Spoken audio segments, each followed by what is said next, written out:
یه ماشینی براتون آوردیم که همین یه دونه است تو خاورمیانه.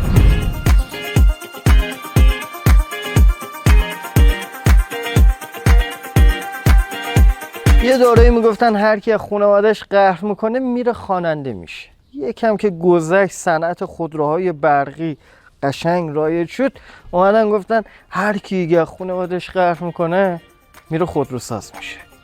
اما در مورد شیائومی باید بگیم که خوب شد با خانواده‌اش دعوا شد. اینجا شیائومی YU7 رو داریم، البته توی تیپ مکس، یعنی خفن ترین نسخه رایجی که شیائومی تولید کرده و قرار آوا موتورز به بازار ما عرضه بکنه.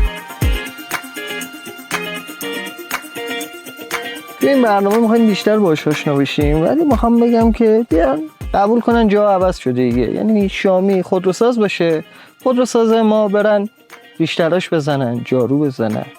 البته احتمالاً ریشتاش بزنن یه کنده میشه همه چی.